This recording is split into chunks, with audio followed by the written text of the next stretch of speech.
प्यारे साथियों, स्वागत है आपका रौनक मैथ क्लासेज में। जैसे कि अपना टॉपिक चल रहा था बीएससी पार्ट थर्ड का सिंप्लेक्स मेथड, तो सिंप्लेक्स मेथड के आपने क्वेश्चन किए, 2 क्वेश्चन अपने कर लिए हैं अभी तक। अब आज बात करते हैं नेक्स्ट क्वेश्चन की। तो प्रत्येक क्वेश्चन में आपको कुछ ना कुछ नई बात मिलेगी, तो इसलिए प्रत्येक क्वेश्चन को आप प्रत्येक वीडियो को अच्छी तरीके से देखिए, उसको प्रैक्टिस कीजिए घर पे आराम से बैठकर। तो नेक्स्ट देखते हैं क्वेश्चन आपको क्या दिया हुआ है। एक मैक्सिमम वैल्यू दे रखी है आपको 3x1 + 2x2, 2 प्रतिबंध दे रखे हैं आपको और x1 x2 ग्रेटर देन है 0 से।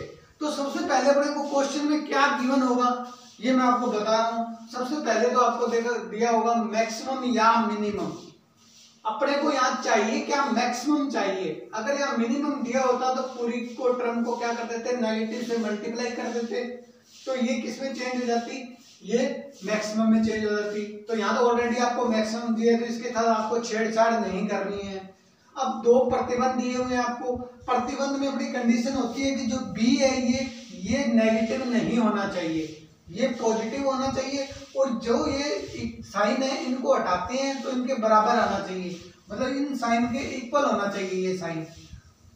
तीसरी बात जो होती है वो x1 x2, जो ये x1 का गुणांक है और ये x2, 3 का गुणांक x1 है और 2 का गुणांक x2 है, तो वो ग्रेटर देन होना चाहिए या 0 के बराबर होना चाहिए, कभी भी ऋणात्मक नहीं होना चाहिए। तो ये चीजें अपने इस क्वेश्चन के अंदर आपने देख ली। अब इसको अपने सोल्व करते हैं। तो सोल्व करते हैं तो सबसे पहले अपने ये बात नोट करेंगे कि इसके अंदर जो साइन है वो is less than and equal का है, तो इसके अंदर आपको सिलेक्ट वेरिएबल ऐड करना पड़ेगा। एक आपने पढ़ा सिलेक्ट वेरिएबल, एक आपने पढ़ा था सरप्लस वेरिएबल। अभी 2 ही वेरिएबल की बात हुई है। आर्टिफिशियल वेरिएबल भी होता है, वो नेक्स्ट वीडियो के अंदर हमने उसकी डिस्कस करेंगे। तो अब आपको यहाँ पे सिलेक्ट वेरिएबल ऐड करना पड़ेगा। क्यों? क्योंकि जब ये साइन होता है तो अपने जानते हैं सिलेक्ट वेरिएबल ऐड करते हैं। अगर इस टाइप का साइन होता तो अपने सरप्लस जो वेरिएबल है उसको माइनस करते, सिलेक्ट वेरिएबल में ऐड करते हैं और सरप्लस वेरिएबल में माइनस करते हैं। तो ये आपको कंडीशन देखनी है कि अब इसमें सिलेक्ट वेरिएबल ऐड होगा या सरप्लस वेरिएबल ऐड होगा। तो ये साइन जो है वो लेस देन का है, इसका मतलब सिलेक्ट वेरिएबल जो होगा वो आपके पास ऐड होगा। तो अपने लिखते हैं इंट्रोड्यूसिंग सिलेक्ट वेरिएबल ऐड। अब सिलेक्ट वेरिएबल ऐड करेंगे इसके अंदर, तो सिलेक्ट वेरिएबल ऐड करेंगे तो ये x1, पहले तो मैक्सिमम की कंडीशन आएगी z, वो आपको कुछ नहीं करना है, इसके साथ कुछ छेड़छाड़ नहीं करनी है जब तक यहाँ मिनिमम ना आ जाए। तो मैक्सिमम z हो गया आपके पास। अब सिलेक्ट वेरिएबल ऐड करने हैं तो 2 प्रतिबंध है, तो 2 वेरिएबल ऐड होंगे, एक तो x3 ऐड होगा और एक x4 ऐड होगा। इनका जो गुणांक है वो 0 0 है, क्योंकि इनके गुणांक दिए नहीं हुए, तो अपने तरफ से ऐड कर रहे हैं अपने। अब बात करते हैं प्रतिबंध की। st जो प्रतिबंध दिया गया है वो x1 + x2 + x3 बराबर 6, इक्वल का साइन आ गया। आपने सिलेक्ट वेरिएबल एक ऐड कर दिया पहले प्रतिबंध के अंदर। दूसरे प्रतिबंध की बात करें तो 2x1 x2, यहाँ जो वेरिएबल ऐड होगा वो होगा x4 बराबर में 6। अब ये देखो यहाँ पे इकाई मैट्रिक्स बन रही है 1 0 1 0 1, यानी यहाँ तो x4 का गुणांक 0 है, यहाँ x4 का गुणांक 0 है। तो जो ये इकाई मैट्रिक्स बन रही है यही बननी चाहिए आपके पास सिलेक्ट वेरिएबल ऐड करने पर। अब देखें हमने तो x1 होगा, x2 होगा, x3 होगा और x4 होगा। इनकी वैल्यू जो आएगी वो 0 से बड़ी आएगी या इक्वल आएगी, कभी भी ऋणात्मक नहीं आएगी। तो ये आपने इतना काम किया। अब आपको बनानी है इसकी टेबल से इसको जब हल करेंगे तो अपना टारगेट होता है कि zj - cj जो होता है वो ग्रेटर देन आना चाहिए या 0 के बराबर आना चाहिए। तो उसके लिए अपने हल करते हैं और आपको x1 और x2 की वैल्यू निकालनी है। वो वैल्यू इस समीकरण में यानी मैक्सिमम z के अंदर रखनी है। तो इसको हिंदी में बोलते हैं अपने इष्टतम हल आ जाएगा आपके पास। तो प्लीज टेक स्क्रीनशॉट। नेक्स्ट अपने देखते हैं इसकी जो टेबल बनेगी, टेबल फर्स्ट।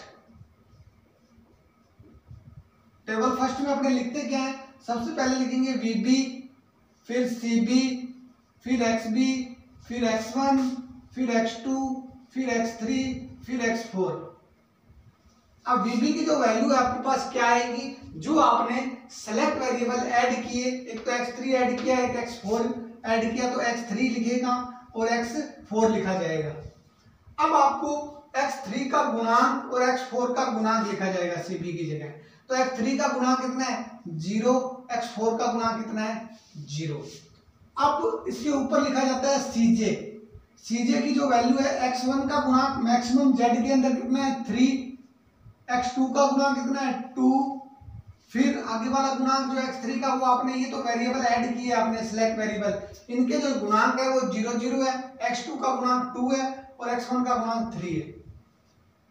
तो अब आपको क्या करना है, ये तो ऊपर CJ की वैल्यू आ गई, CB की वैल्यू आ गई, क्योंकि इनके X3 और X4 के जो गुणांक है वो 0 0 है, तो 0 0 अपनों ने रख दिए इसके अंदर। अब आपको क्या करना है कि जो XB है आपके पास वो देखना है कितना है, तो इसके अंदर देखें तो 6 है और 6 है, तो ये 6 और 6।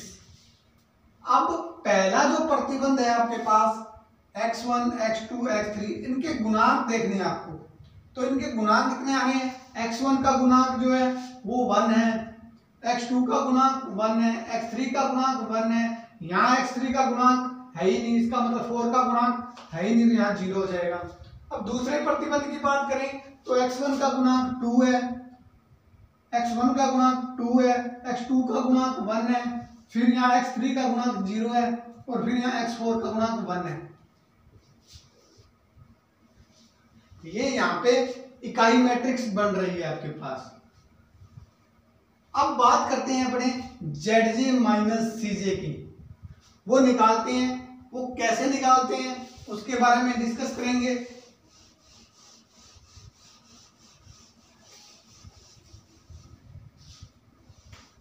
ZJ माइनस CJ, सबसे पहले ZJ माइनस CJ जो निकालते हैं वो निकालते हैं CB इंटू XI प्लस 2 प्रतिबंध है तो CB into XJ minus CJ। तो CB इंटू XI, तो CB इंटू X1, फिर 0 को 2 से मल्टीप्लाई करेंगे तो ये आ जाएगा 0 इंटू 1, 0 को 1 से फिर प्लस करेंगे 0 इंटू 2 माइनस CJ जो है उसके ऊपर की जो वैल्यू है वो माइनस कर देंगे तो माइनस के 3। जब इसको हल करेंगे तो ये 0 यानी वैल्यू आएगी आपके पास -3। अब सारी वैल्यू आपको इसी प्रकार निकालनी है कि पहले मल्टीप्लाई करूंगा CB का X2 के साथ 0, फिर इसके साथ मल्टीप्लाई करूंगा, फिर माइनस करूंगा 2, तो ये आ जाएगा आपके पास -2। फिर वापस CB का मल्टीप्लाई करेंगे X3 के साथ तो 0 इंटू 1 0 माइनस करेंगे तो ये 0, फिर इसके साथ X4 के साथ मल्टीप्लाई करेंगे तो 0 फिर ये 0 आ जाएगा आपके पास। यानी आपने ZJ माइनस CJ निकाला। ये formula very most important formula है, इसके बेस पे आपने सभी वैल्यू निकाल दी। अब वैल्यू निकालने के बाद में आपको क्या करना है, सबसे पहले देखना है जो मिनिमम वैल्यू है इसके अंदर ZJ माइनस CJ के अंदर जो मिनिमम वैल्यू आ रही है उसको बोलते हैं इंटरनिंग वेक्टर।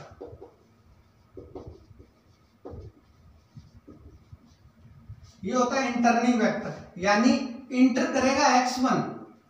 अब नहीं पता आपको कि आउटगोइंग वेक्टर कौन सा होगा तो या तो X3 होगा या X4 होगा, दोनों में से एक बार जाएगा, यहाँ एक वेरिएबल आ जाएगा, इंटर कर जाएगा यहाँ पे। तो अपने को पता तो है इंटर तो X1 करेगा, लेकिन आउटगोइंग जो वेक्टर है वो पता नहीं कौन सा होगा। तो उसके लिए क्या करते हैं, अपने मिनिमम रेशो निकालते हैं। मिनिमम जो रेशो होता है वो होता है XB I into XI। XI क्या होना चाहिए, ग्रेटर देन 0 होना चाहिए या इक्वल होना चाहिए। अब बात करते हैं अपने कि अब आपके पास देखना है कि मिनिमम रेशो कितना आएगा। तो XB कितना है 6, अपॉन में xi जो इंटरनिंग वेक्टर है उसका 1 लोगे आप तो ये आ जाएगा आपके पास 6। अब आपको करना है 6/2, ये आ जाएगा 3। इस प्रकार आपने मिनिमम रेशो निकाल दिया, क्योंकि एक्स बी के अपॉन में वही जाता है जिसका इंटरनिंग वेक्टर हो, एक तो 1 और इसका कितना जाएगा अपॉन में 6 के 2। नेक्स्ट अपने देखते हैं कि जो आउटगोइंग वेक्टर है, इंटरनिंग वेक्टर तो आपके पास होगा x1, लेकिन आउटगोइंग जो वेक्टर है अभी नहीं पता x3 आउटगोइंग है कि x4 है, उसके लिए आपने मिनिमम रेशो निकाला। अब मिनिमम रेशो निकाला आपने तो सबसे पहले इस मिनिमम वैल्यू देखते हैं कौन सी है। तो ये मिनिमम वैल्यू है, तो इस रो में आपको क्या मिलेगा, की एलिमेंट मिलेगा। तो की एलिमेंट कितना हो जाएगा आपके पास 2। तो अपने लिख सकते हैं कि जो की एलिमेंट है आपके पास वो है 2,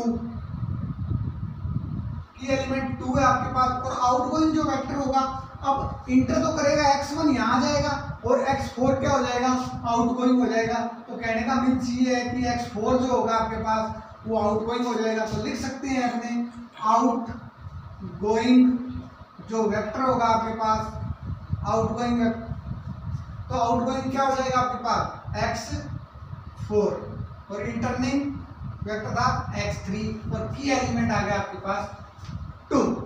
तो इस प्रकार आपने इस टेबल फर्स्ट बनाई, लेकिन अब टेबल यहाँ काम पूरा नहीं हुआ आपका। क्यों? क्योंकि ये वैल्यू नेगेटिव आ रही है सारी, ये वैल्यू सारी पॉजिटिव होनी चाहिए। तो अपने को एक टेबल और बनानी पड़ेगी। तो नेक्स्ट देखते हैं टेबल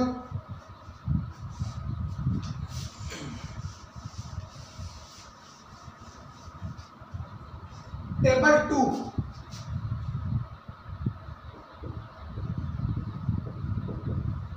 टेबल 2 की बात करें अपने तो सबसे पहले लिखते हैं VB, फिर लिखते हैं CB, फिर लिखते हैं XB, फिर लिखते हैं X1, फिर लिखते हैं X2, फिर लिखते हैं X3, फिर लिखेंगे X4, क्योंकि 4 तक एलिमेंट है, 4 तक लिख दिया। अब VB की जगह पहले तो इंटर जो है वो वेरिएबल लिखेंगे। इंटर कौन सा हो रहा है, X1 इंटर हो रहा है, तो इंटर हो रहा है तो X1 इंटर हो रहा है तो यहाँ पर X1 आ जाएगा। ऊपर का वेरिएबल सेम रहेगा यानी x3 के सामने वैल्यू कितनी है 0, ये सेम रहेगी, लेकिन x1 के ऊपर कितना है 3 है, तो यहाँ 3 आ जाएगा आपके पास। अब ऊपर जो वैल्यू होती है वो cj की होती है, cj की वैल्यू कितनी है 3 2 0 0, ये सेम वैल्यू आ जाएगी जो ऊपर लिखी हुई है 3 2 0 0। अब आपको क्या करना है, जो एक नई रो बनानी है, चाहे ये बनाए चाहे ये बनाए, लेकिन बनेगी कौन सी, जो की एलिमेंट है पहले वो रो बनेगी। उस रो को पूरी को क्या कर देते हैं 2 से डिवाइड कर देते हैं। तो 2 से डिवाइड करोगे तो 6 में 2 का डिवाइड लगाओगे तो 3 आ जाएगा आपके पास, फिर 2 में 2 का डिवाइड लगाएंगे तो 1 आ जाएगा आपके पास, फिर 1/2 आ जाएगा आपके पास, फिर 0, फिर 1/2। ये तो आपके पास एक नई रो आ गई आपके पास। अब आपको ऊपर वाली रो बनानी है, ये वाली, तो इसके लिए सबसे पहले होता है पुरानी रो। तो पुरानी रो देखते हैं अपने, यानी पुरानी रो, फिर नई रो, फिर ब्रैकेट में होता है की एलिमेंट के ऊपर या नीचे वेरिएबल होता है।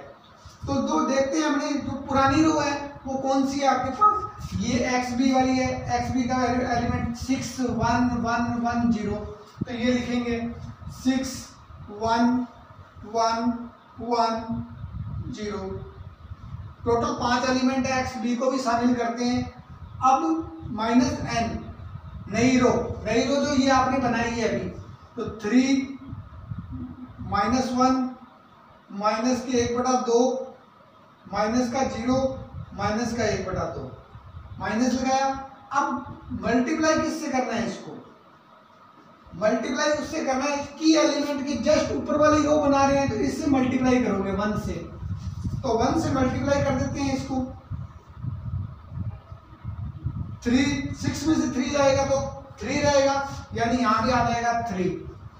फिर 1 में से 1 जाएगा तो 0, फिर माइनस के 1/2,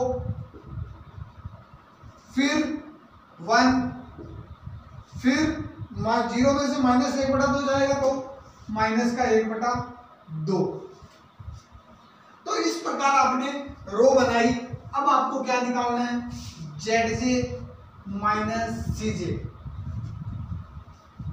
तो सबसे पहले रो बनाने के बाद में आपने क्या किया, अब इसको हल कर दिया आपने। अब इसको हल करेंगे, जेड माइनस सीजे निकालनी है। अपने जेड माइनस सीजे निकालते हैं तो उसके लिए आपको क्या करना होता है, मैंने फॉर्मूला बताया था आपको कि CB इंटू एक्स आई प्लस CB इंटू एक्स जे माइनस सीजे होता है, वो वैल्यू निकलती है जेड माइनस सीजे की। तो इस प्रकार अपने सीजे निकालते हैं।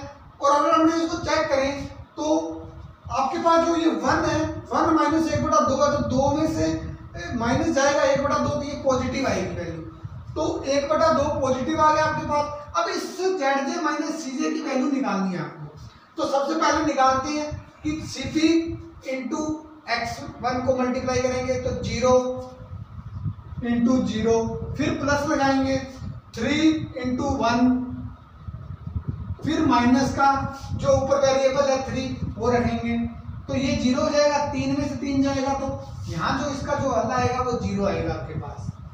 उसी प्रकार आपने देखें, अब x1 वाला टर्म ले लिया, अब x2 वाले चलते हैं। तो 0 को मल्टीप्लाई करेंगे 1/2 से, फिर 3 को मल्टीप्लाई करेंगे प्लस लगा के 1/2 से, 3 को मल्टीप्लाई किया 1/2 से, फिर माइनस करेंगे सीजे, ऊपर कितना है इसके 2 है, और 2 मल्टीप्लाई करेंगे तो इसका जो रिजल्ट आएगा आपके पास वो आएगा आपके पास, ये 0 हो जाएगा, ये 3/2 आएगा, -2 करोगे तो ये 2 दूना 4, 4 में से माइनस के 4 में से 3 जाएगा तो माइनस का 1/2 आएगा, यानी यहाँ आएगा माइनस का 1/2।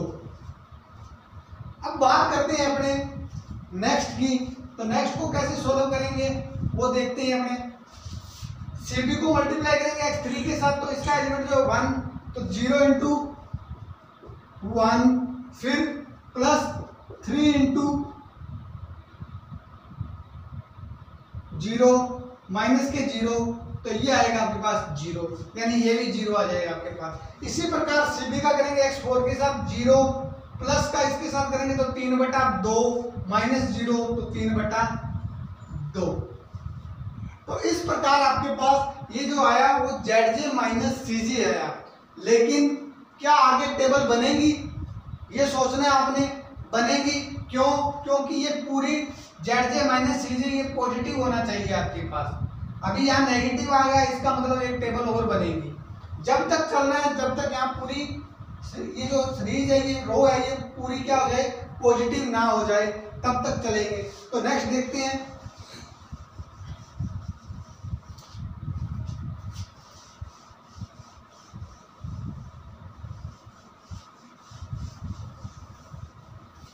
अब बात करते हैं इसके अंदर सबसे पहले जो इंटरनिंग वेक्टर होगा वो कौन सा होगा। तो सबसे छोटी जो वैल्यू होती है मिनिमम वो ये है। इसका मतलब जो इंटरनिंग वेक्टर होगा वो x2 होगा आपके पास। तो लिख सकते हैं इंटरनिंग जो वेक्टर होगा वो आपके पास वो होगा x2।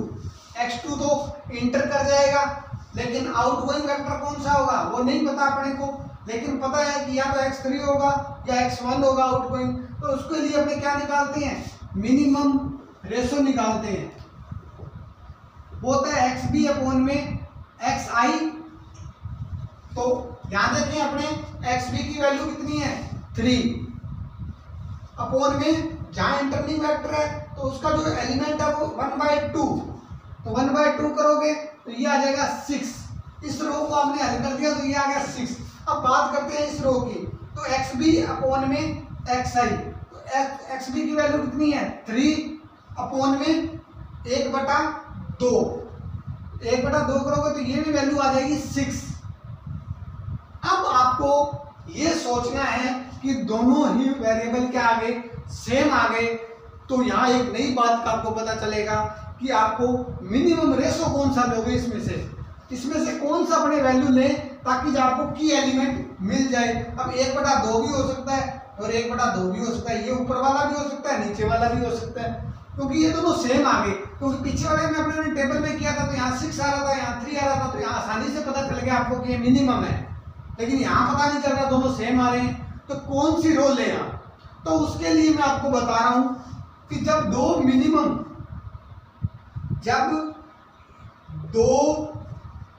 मिनिमम रेशो समान हो तो नॉन जीरो वेरिएबल को डिपार्टिंग वेक्टर कंसीडर करेंगे। तो कहने का मीन जब भी आपके पास दो मिनिमम रेशो आए, समान आए, तो नॉन जीरो वेरिएबल को डिपार्टिंग वेक्टर कंसीडर करेंगे। कहने का मीन्स ये है, जो आपने इसके अंदर x3 और x4 जोड़ा था, जो सिलेक्ट वेरिएबल जोड़ा था, उनको बोल दिया इन्होंने नॉन जीरो वेरिएबल। तो उनको क्या करेंगे, डिपार्टिंग वेक्टर कंसीडर करेंगे।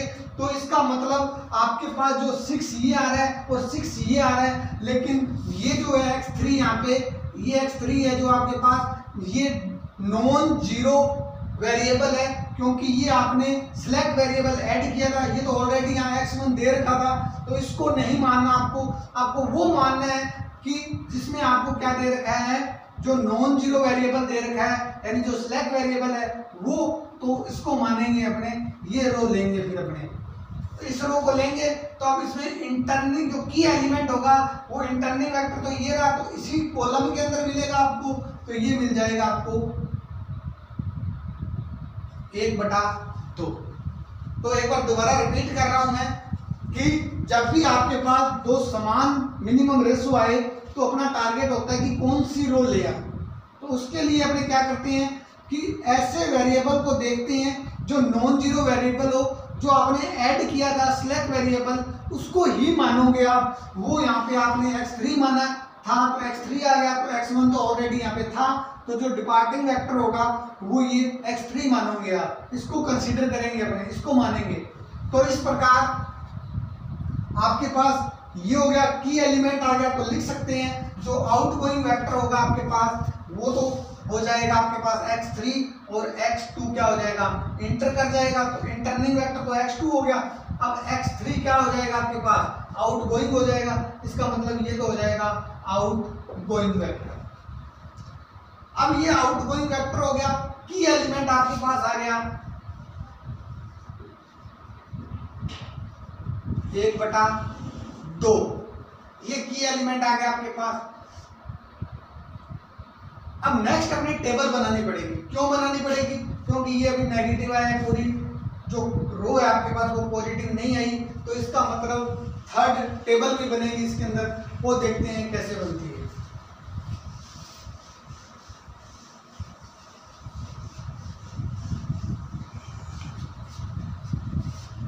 टेबल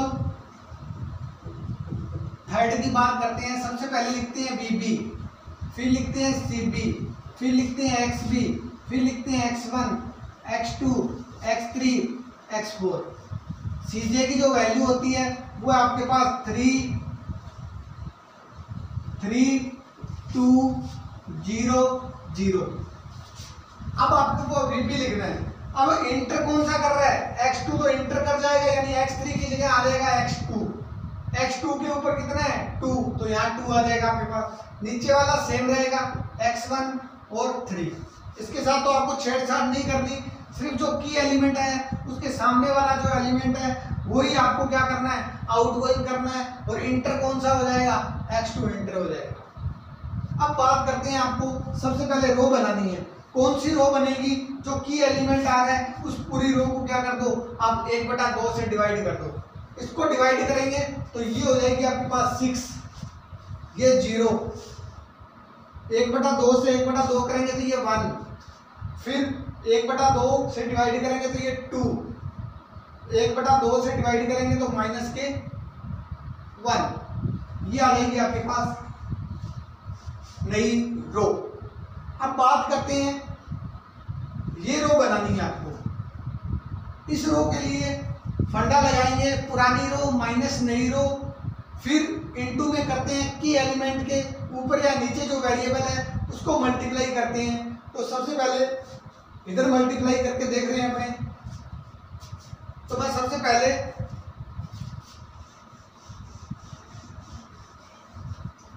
अपने मल्टीप्लाई करके देखें तो पुरानी रो माइनस नई रो इनटू में जो वेरिएबल होता है की एलिमेंट के ऊपर या नीचे वो यहाँ आ जाएगा फॉर्मूले के अंदर। तो जो P है आपके पास पुरानी रो, तो अपने को ये रो बनानी है। इसकी जो पुरानी रो है आपके पास वो है 3 1 1/2 फिर 0 फिर 1/2। अब माइनस लगाना है आपको n नई रो जो आपने बनाई है 6 0 1 2 और माइनस, तो ये हो जाएगा प्लस का 1। अब इनटू में वो वेरिएबल ऐड करना है जो की एलिमेंट के नीचे है, क्योंकि नीचे वाली रो बना रहे हैं तो नीचे वाला वेरिएबल ऐड करेंगे, इसके साथ मल्टीप्लाई करेंगे तो 1/2 से मल्टीप्लाई कर दो। 1/2 1/2 1/2 1/2 1/2 मल्टीप्लाई किया तो ये 3 में से 3 जाएगा तो ये 0। इसको करेंगे तो ये 0 हो जाएगा तो यहाँ आ जाएगा 1। इसको करेंगे तो 1/2 1/2 ये 0।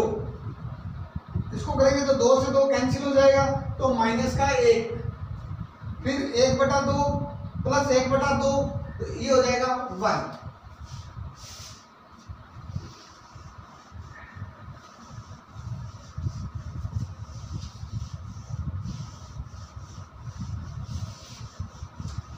अब बात करते हैं अपने, ये बना दिया आपने, अब आपको निकालना है ZJ minus CJ। ZJ minus CJ निकालना है आपको। तो सबसे पहले अपने क्या करते हैं CP इंटू XI, यानी 2 को मल्टीप्लाई करेंगे 0 से तो 0 आएगा, फिर 3 को मल्टीप्लाई करेंगे 3 से, फिर -3 करेंगे तो ये वैल्यू 0 आएगी। दोबारा बता रहा हूँ मैं आपको, ZJ माइनस CJ की वैल्यू निकालते हैं तो CP into XI CB into XJ minus करते हैं CJ। पहले 2 को 0 से मल्टीप्लाई करोगे, फिर प्लस करोगे, 3 को मल्टीप्लाई करोगे 1 से और माइनस करोगे 3। जब इसको हल करेंगे तो ये 0 आएगा। फिर बात करते हैं आगे नेक्स्ट के लिए, तो 2 को मल्टीप्लाई करेंगे 1 से तो 2, फिर इसको मल्टीप्लाई करेंगे 0 तो 2 में से 2 जाएगा तो भी 0, फिर इसको मल्टीप्लाई करेंगे 4, फिर इसको मल्टीप्लाई करेंगे तो -3, फिर 0 करेंगे तो ये आ जाएगा प्लस का 1, फिर 2 को इसके साथ मल्टीप्लाई करेंगे तो -2, फिर प्लस 3 को इसके साथ मल्टीप्लाई करेंगे तो 3, फिर -0 तो यानी ये आ जाएगा आपके पास प्लस का 1। तो इस टाइप से आपके पास ये क्वेश्चन आपने हल कर दिया और देखिए आपने देखा कि ये सारी वैल्यू पॉजिटिव आ गई। इसका मतलब आपको आगे जाने की जरूरत नहीं है, आगे टेबल नहीं बनेगी, क्योंकि अपना टारगेट पूरा हो चुका है। ZJ minus CJ is all value जो है वो क्या आ गई आपके पास 0 से बड़ी आ गई या इक्वल आनी चाहिए, तो बड़ी आ गई आपके पास, पूरी वैल्यू पॉजिटिव है यानी सारी वैल्यू पॉजिटिव आ गई, कोई वैल्यू नेगेटिव नहीं है। तो आपको सबसे पहले x1 की वैल्यू देखनी है कितनी होगी। जो x1 है वो है, xb की वैल्यू कितनी है 0 है आपके पास, फिर x2 की जो वैल्यू है आपके पास वो कितनी है 6 है आपके पास। तो सबसे पहले अपने को इष्टतम हल लिखना है इसका, इष्टतम हल। जब LLP को आपने सोल्व किया हम सिंप्लेक्स मेथड से, तो उसका इष्टतम जो हल आएगा वो आएगा मैक्सिमम z।